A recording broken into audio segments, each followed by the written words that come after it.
ঘৰত যেতিয়া অকলে থাকোঁ তেতিয়া মাংস বনাই খোৱা মজাই বেলেগ। দুয়োজনীয়ে একেলগে আজি মাংস বনাই খাম।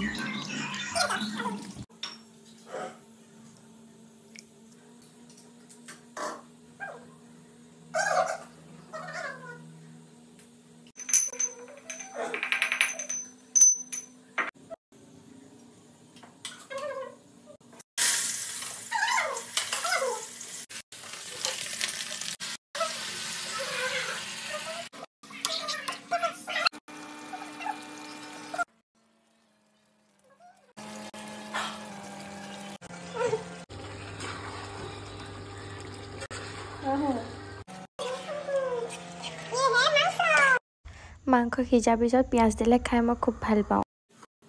এফালে বইল পানী দি দিম আৰু আমাৰ মাংস ৰেডি। আৰু ভাজা মাংসৰ পিছত আমাৰ দুয়োজনীয়ে কাজিয়া। আজি বতৰটো একদমেই বেয়া, গুমগুমাই আছে। এফালে মাংসৰ টেষ্টিটো মজা হ'ব কিন্তু বৰষুণৰ লগত।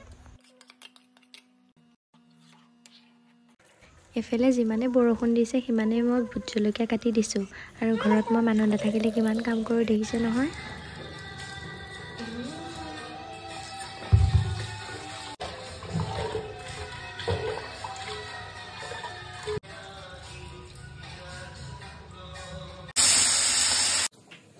ভিডিঅ' বনাই থাকিলে ইটো বনাওঁ সিটো বনাওঁ লাগি থাকে যে সেইকাৰণে দালিকণকে তেল মাৰি দিছোঁ। আৰুনো কি বিধে বিধে বনাব দুজনী মানুহ। ভাতৰ লগত ভোট জলকীয়া মইতো মাংসত কিমান দিছোঁ দেখিছেই। মই সুদায়ো ভোট জলকীয়া খাইছোঁ। তো আজিলৈ ভিডিঅ'টো ইমানেই। Bye bye.